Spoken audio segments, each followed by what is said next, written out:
ರಾವಣ ಯುದ್ಧ ಮಾಡುವಾಗ ಶೂರ್ಪಣಖೆಯ ಗಂಡನನ್ನೇ ಕೊಂದುಬಿಟ್ಟ.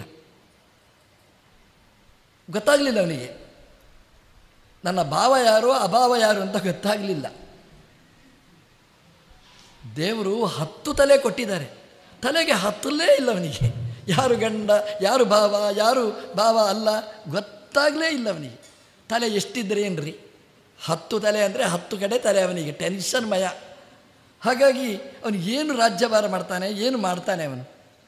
ಅಂತಹ ರಾವಣ ಶೂರ್ಪಣಖೆಯ ಗಂಡನನ್ನೇ ಕೊಂದ. ಶೂರ್ಪಣಖಿ ಅಳ್ತಾಳೆ, ಅಣ್ಣ ಏನು ಮಾಡಿದೆಯಾ ಅನ್ಯಾಯ ಅಂತ. ಶೂರ್ಪಣಖೆ, ಚಿಂತೆ ಮಾಡಬೇಡ, ನಿನಗೆ ಯಾರು ಗಂಡ ಹುಡ್ಕೊಂಡು ಬಾ, ಅವನನ್ನೇ ಮದುವೆ ಮಾಡ್ತೇನೆ. ಅವಳಿಗೆ ಎಂಥ ಒಂದು ಅಣ್ಣ ನೋಡಿ, ಆದರ್ಶ. ಅವರ ಕುಟುಂಬನೇ ಹಾಗೆ, ಅನ್ಯಾಯ ಮಾಡುವುದು, ಧರ್ಮಶಾಸ್ತ್ರ ನಿಷೇಧ ಮಾಡೋದು ಅಂದರೆ ಖುಷಿ. ಈ ರಾವಣನೂ ಅಂಥವನೇ, ಯಾವ ಹುಡುಗಿಯಾದರೂ ಆಗ್ಬೋದು, ಅದೇ ಜಾತಿಯವ. ಹಾಗಾಗಿ ಅವನ ತಂಗಿನೂ ಹಾಗೆಯೇ. ಒಂದು ವಿಭೀಷಣ ಬಿಟ್ಟರೆ ಆ ಜಾತಿಯೇ ಜಾತಿ ಅಂತ ಹೇಳಬಾರ್ದು. ಎಲ್ಲ ಒಳ್ಳೆಯವರಿದ್ದಾರೆ, ಅವನ ಅಪ್ಪ ಅಜ್ಜ ಎಲ್ಲವಷ್ಟು ಒಳ್ಳೆಯವರಿದ್ದಾರೆ. ಹಾಗೆ ಅವ ರಾವಣ, ಕುಂಭಕರ್ಣ, ಅವನೊಟ್ಟಿಗೆ ಸೇರಿದ್ದು ಅವನ ಮಕ್ಕಳು ಎಲ್ಲ ಹಾಗೇನೆ. ಆ ಶೂರ್ಪಣಖೆ ರಾಮನ ಹತ್ರ ಬಂದರೆ, ಲಕ್ಷ್ಮಣನ ಹತ್ರ ಬಂದರೆ, ಸೀತೆಯನ್ನೇ ತಿಂತೇನೆ ಅಂತ ಬಂದರೆ, ರಾಮಚಂದ್ರ ಲಕ್ಷ್ಮಣನ ಮೂಲಕ ಅವಳ ಮೂಗು, ಅವಳ ಕಿವಿ ಎರಡನ್ನೂ ಕತ್ತರಿಸಿದ. ಯಾಕೆಂತಂದರೆ ಹೆಣ್ಮಕ್ಕಳಿಗೆ ಮೂಗು ಭೂಷಣ, ಕಿವಿ ಭೂಷಣ.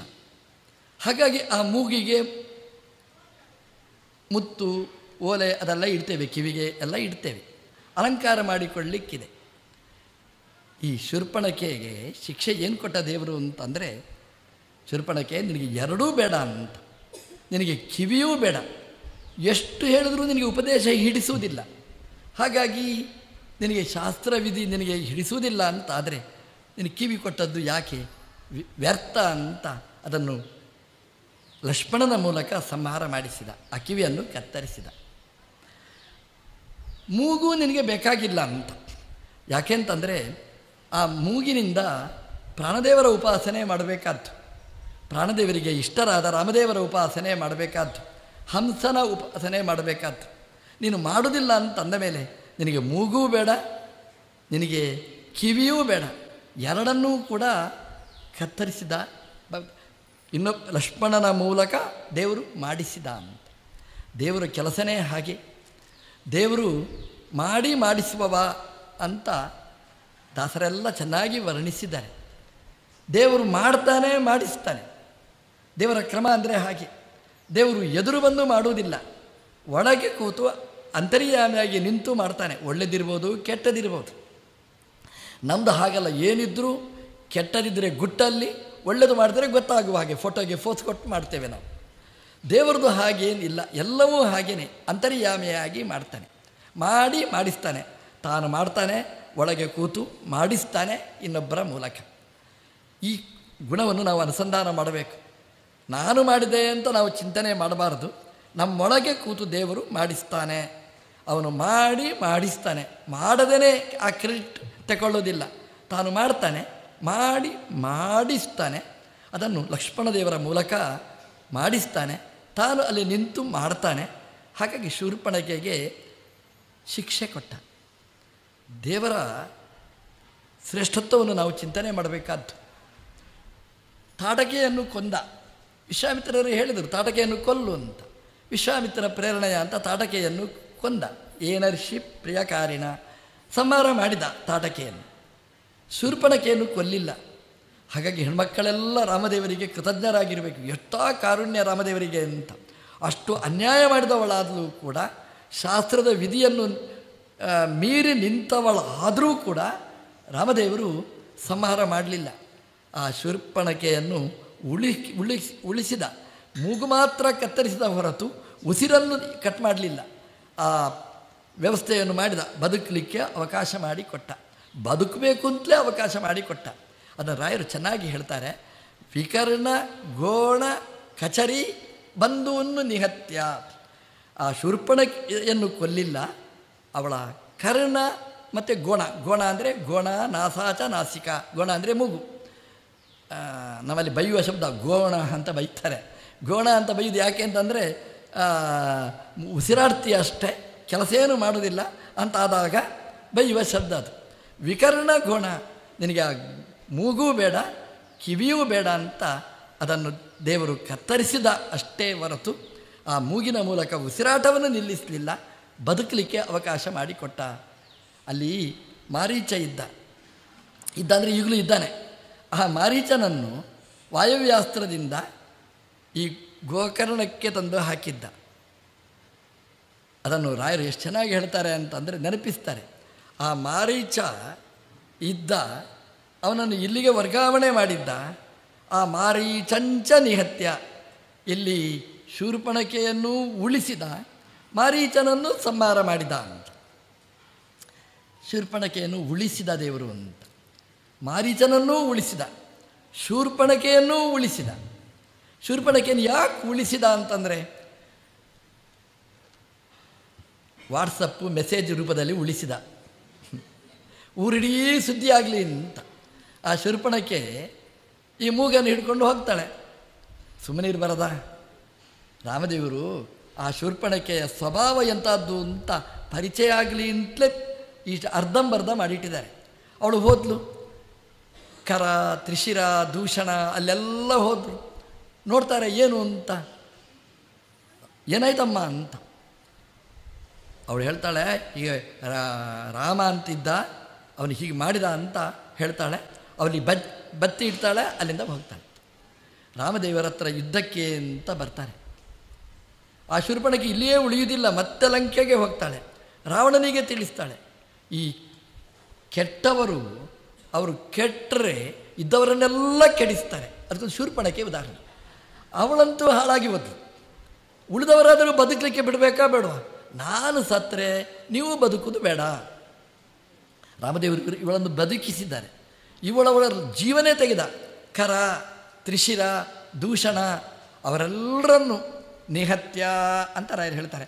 ರಾಮದೇವರು ಕೊಂದರು ಅಂತ, ಯಾರನ್ನೂ ಉಳಿಸಲಿಕ್ಕೆ ಬಿಡಲಿಲ್ಲ. ಹಾಗಾಗಿ ಕೆಟ್ಟವರ ಜೊತೆಗೆ ಸಹವಾಸ ಮಾಡಿದರೆ ಅವರು ಬದುಕ್ತಾರೆ, ನಾವು ಸಾಯ್ತೇವೆ. ಕೆಟ್ಟವರ ಪಕ್ಷದ ಬೆನ್ನ ಹಿಂದೆ ಹೋದರೆ ಅವರು ಉಳಿತಾರೆ, ನಮ್ಮನ್ನು ಲಗಾಡಿ ತೆಗಿತಾರೆ ಅನ್ನೋದನ್ನು ನಾವು ಮರೆಯಬಾರದು ಅಂತ ಇಲ್ಲಿ ತೋರಿಸ್ತಾರೆ. ಕರ ವಿಕರ್ಣ ಗೋಣ ಕಚರಿ. ಕಚರಿ ಅಂತಂದರೆ ಆಕಾಶದಲ್ಲಿ ಸಂಚಾರ ಮಾಡುವವಳು. ಎಂಥ ಶಕ್ತಿ ಇದೆ ನೋಡಿ.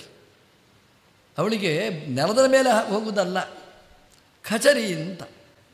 ಕೆಲವರು ಹೋಗ್ತಾರೆ ನೋಡಿ, ಹೋಗುವಾಗ ಹಾರಿಕೊಂಡೇ ಹೋಗುದು. ಎದುರು ಯಾರು ಸಿಕ್ಕಿದರೆ ಬೀಳಲೇಬೇಕು. ಅವರು ಬೀಳ್ತಾರೆ, ನಮ್ಮನ್ನು ಬೀಳಿಸ್ತಾರೆ. ಅವ್ರ ಹತ್ರ ಹೋಗೋದೇ ಕಷ್ಟ. ಕಚರಿ ಜಾತಿಯವರವರು ಅಂದರೆ ಆಕಾಶದಲ್ಲಿ ಹೋಗೋದು ಅಂತ, ಅಂದರೆ ಹಾರಿಕೊಂಡು ಹೋಗೋದು. ಇವಳದು ಅದೇ ಜಾತಿಯಲ್ಲಿ ಸೇರಿದವಳು. ಅಂದರೆ ಸಾಮಾನ್ಯವಾಗಿ ಒಂದು ಹೆಣ್ಮಗಳು ಅಂತಂದರೆ ಚೆನ್ನಾಗಿರಬೇಕು, ನಡ್ಕೊಂಡು ಹೆಜ್ಜೆಯ ಮೇಲೆ ಹೆಜ್ಜೆಯನ್ನಿಟ್ಟು ಅಂತ ಲಕ್ಷ್ಮೀದೇವಿಯನ್ನು ವರ್ಣನೆ ಮಾಡಿದ್ದಾರೆ. ಹಾಗೆ ಇಡಬೇಕು. ಇವಳು ಹಾಗಲ್ಲ, ಕಚರಿ. ಅವಳ ದೋಷವನ್ನು ರಾಯರು ನೆನಪಿಸಿದ್ದಾರೆ. ಬಂಧುವನ್ನು, ಅವಳನ್ನು ಕೊಲ್ಲಿಲ್ಲ, ಅವಳ ಬಂಧುಗಳಾದಂತಹ ಖರಾದೀನ್ ಖಲಾನ್ ದುಷ್ಟರನ್ನು ನಿಹತ್ಯ ಸಂಹಾರ ಮಾಡಿದರು ಅಂತ ರಾಮದೇವರು. ಆ ರಾಯರ ಶಬ್ದ ಎಷ್ಟು ಚೆನ್ನಾಗಿದೆ ಅಂತಂದರೆ ಎಲ್ಲ ಕಚರಿ ಖರಾದೀನ್ ಖಲಾನ್ ನಿಹತ್ಯ ಸಂಹಾರ ಮಾಡಿದರು ಅಂತ.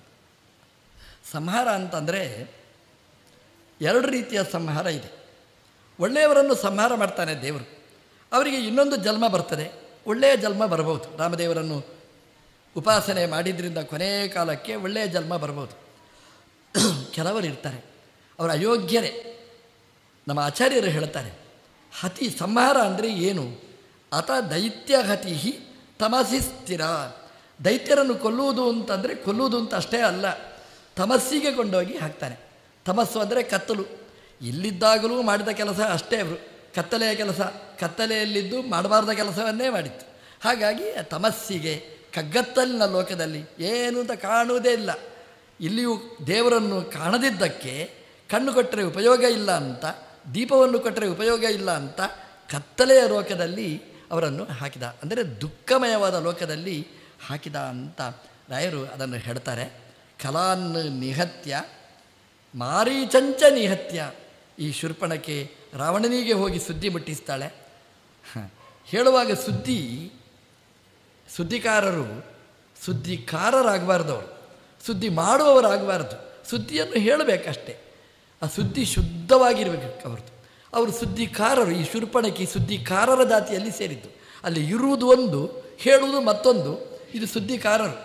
ನಾವು ಸುದ್ದಿಕಾರರಾಗಬಾರ್ದು, ಶುದ್ಧಿಕಾರರಾಗಬೇಕು. ಶೂರ್ಪಣಖಿ ಹೋಗ್ತಾಳೆ, ರಾವಣನ ಹತ್ರ ಹೇಳ್ತಾಳೆ. ರಾವಣ ಕೇಳ್ತಾನೆ, ಇದು ಏನು ಇದ್ದಿನ ಸ್ಥಿತಿ ಅಂತ. ಅದಕ್ಕೆ ಮಸಾಲೆ ಎಲ್ಲ ಹಾಕಿ ವರ್ಣನೆ ಮಾಡ್ತಾಳೆ. ರಾವಣನ ತಲೆ ಕೆಟ್ಟು ಹೋಗಬೇಕು, ಅಷ್ಟು ಕೆಲಸ ಮಾಡ್ತಾಳೆ. ಅವಳು ಹೇಳ್ತಾಳೆ, ರಾವಣ ನಿನಗೊಂದು ಹುಡುಗಿಯನ್ನು ನೋಡಿದೆ ನಾನು. ರಾವಣ ಹೇಳ್ದ, ಯಾರು ಅಂತ.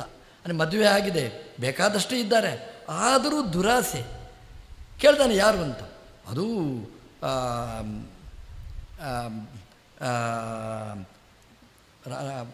ಅರಣ್ಯದಲ್ಲಿ ನಾನು ನೋಡಿದೆ, ನಿನಗೋಸ್ಕರ ಅಂತ ನಾನು ತರಬೇಕು ಅಂತ ಹೊರಟಾಗ ನನಗಿಂಥ ದುರವಸ್ಥೆ ಬಂತು ಅಂತ. ಅವನಿಗೆ ದುರವಸ್ಥೆ ಉಂಟಲ್ಲ, ಅದು ಮರೆತು ಹೋಯ್ತು ಅವನಿಗೆ. ಅದು ನೆನಪಾದ ಹುಡುಗಿ ಮಾತ್ರ ನೆನಪಾದ್ದವನಿಗೆ. ಅವ ಕೇಳಿದ, ಹುಡುಗಿಯಲ್ಲಿದ್ದಾಳೆ ಅಂತ. ಕೇಳಬೇಕಾ ಬೇಡ, ಅಮ್ಮ ಏನಾಯಿತು? ಕೊನೆಯ ಪಕ್ಷ ಏನಲ್ಲದಿದ್ದರೂ ಫಸ್ಟ್ ಏಡ್ ಆದರೂ ಮಾಡಬೇಕಲ್ವ? ಅಷ್ಟೂ ಮಾಡಲಿಲ್ಲ ಅವನು. ಅವನಿಗೆ ಅದೇ ಸೀತೆ ಅದೇ ತಲೆಯಲ್ಲಿ ಕೂತ್ಕೊಂಡಿದೆ. ಅವನಿಗೆ ಕೇಳ್ದ, ಎಲ್ಲಿ ಅಂತ. ಅವಳು ಪಾಪ ಫೋನ್ ನಂಬರು, ಅಡ್ರೆಸ್ಸು ಎಲ್ಲ ಕೊಟ್ಲು, ಅವಳು ಲೊಕೇಶನ್ ಎಲ್ಲ ಕೊಟ್ಟಳು. ರಾವಣ ಅಲ್ಲಿಂದಲೇ ಹೊರಟು ಮಾರೀಚ ಇದ್ದಲ್ಲಿಗೆ ಬರ್ತಾನೆ. ಮಾರೀಚನ ತಲೆ ಕೆಡಿಸ್ತಾನೆ. ಅದರ ಫಲಶ್ರುತಿ ಏನು ಅಂತಂದರೆ ರಾಯರು ಬರೀತಾರೆ, ಮಾರೀಚಂಚ ನಿಹತ್ಯ ಅಂತ. ಮಾರೀಚನನ್ನು ಕೊಂದ ಅಂತ. ಯಾಕೆ ಕೊಂದ ಅಂದರೆ ರಾವಣನೊಟ್ಟಿಗೆ ಸೇರಿದ್ದಕ್ಕೆ ಮಾರೀಚ ಸತ್ತ. ರಾವಣನ ಸಹವಾಸ ಮಾಡಬಾರ್ದು. ರಾವಣ ಅಂತಂದರೆ ಕೆಟ್ಟದು ಮಾಡುವ ಸ್ವಭಾವ ಇರುವವ. ಅವನ ಜೊತೆಗೆ ಸೇರಿದ್ದಕ್ಕೆ ಮಾರೀಚನೂ ಬಲಿಪಶು ಆಗಬೇಕಾಯಿತು. ಮಾರೀಚೇನು ಸುಭಗ ಅಂತ ನಾನು ಹೇಳಲಿಕ್ಕೆ ಹೊರಟದ್ದಲ್ಲ. ಕೆಲವರೆಲ್ಲ ಹೇಳುವುದುಂಟು, ಮಾರೀಚ ಭಾರೀ ಒಳ್ಳೆಯವ, ರಾವಣನಿಗೆ ಉಪದೇಶ ಮಾಡಿದ, ರಾಮನ ಸುದ್ದಿ ಬೇಡ ಅಂತ. ಮಾಡಿದ್ದು ಹೌದು ಅವನ ಉಪದೇಶ. ರಾಮನ ಸುದ್ದಿ ಬೇಡ ನಿನಗೆ ಅಂತ ಹೇಳಿದ್ದು ಹೌದು. ಅದು ಯಾಕೆ ಅಂತಂದರೆ ತಾನು ಬದುಕಬೇಕು ಅಂತ ಅಷ್ಟೇ ಕಾರಣ. ಒಂದು ರಾವಣ ಬದುಕಬೇಕು ಅಂತ ಅಲ್ಲ. ರಾವಣ ಒತ್ತಾಯ ಮಾಡಿದ ಸೀತೆಯನ್ನು ಅಪಹಾರ ಮಾಡಬೇಕು ಅಂತ. ಅಪಹಾರ ಮಾಡಲಿಕ್ಕೆ ಬೇಕಾದ ವಾತಾವರಣ ತಯಾರು ಮಾಡಬೇಕು ಅಂತ. ರಾವಣ ಹೇಳಿದ್ದನ್ನು ಮಾರೀಚ ಒಪ್ಪದೇ ಇದ್ದಾಗ ಹೊರೆಯಿಂದ ಖಡ್ಗ ತೆಗೆದ, ಕೊಲ್ತೇನೆ ಅಂತ. ಆವಾಗ ರಾವಣನ ಮಾತನ್ನು ಕೇಳಲಿಕ್ಕೆ ತಯಾರಾದ. ಅಂದರೆ ರಾವಣನ ಕೈಯಲ್ಲಿ ಸಾಯುವುದಕ್ಕಿಂತ ರಾಮನಲ್ಲಿ ಕೈಯಲ್ಲಿ ಸಾಯುವುದು ಒಳ್ಳೆಯದು ಅಂತ ಬಂದ ಅಂತ ಅದಕ್ಕೆ ಒಗ್ಗರಣೆ ಹಾಕ್ತಾರೆ. ಖಂಡಿತ ಅವನಿಗಿಲ್ಲ. ಸಾಯುವುದು ಅಂದರೆ ಅವನಿಗೆ ರಾವಣನಿಂದ ಸದ್ಯಕ್ಕೆ ಬದುಕಿದರೆ ಸಾಕು, ಇನ್ನು ಬದುಕಿದರೆ ಇನ್ನೊಂದು ಸ್ವಲ್ಪ ವರ್ಷ ಬದುಕಬಹುದು ಅಂತ ಬಂದಿದ್ದಾನೆ ಹೊರತು ರಾಮನ ಕೈಯಲ್ಲಿ ಸತ್ತರೆ ನನಗೆ ಮೋಕ್ಷ ಅಂತ ಬಂದವ ಅಲ್ಲ. ಯಾಕೆ ಅಂತ ಅದನ್ನು ಮತ್ತೆ ವಿವರಿಸಿ ಹೇಳ್ತೇನೆ. ಮಾರೀಚಂಚ ನಿಯತ್ಯ, ಮಾರೀಚನನ್ನೂ ಸಂಹಾರ ಮಾಡಿದ. ಸಂಹಾರ ಅಂದರೆ ಸಂಹಾರ ಅಲ್ಲ, ಅನಂತ ಮತ್ಸಿಗೆ ಕಳಿಸಿದ. ಈ ಕಥೆಯನ್ನು ರಾಯರು ಸಂಗ್ರಹ ಮಾಡಿದ್ದಾರೆ ಅಂತ ಹೇಳ್ತಾ ಕೃಷ್ಣಾರ್ಪಣ ಮಸ್ತು.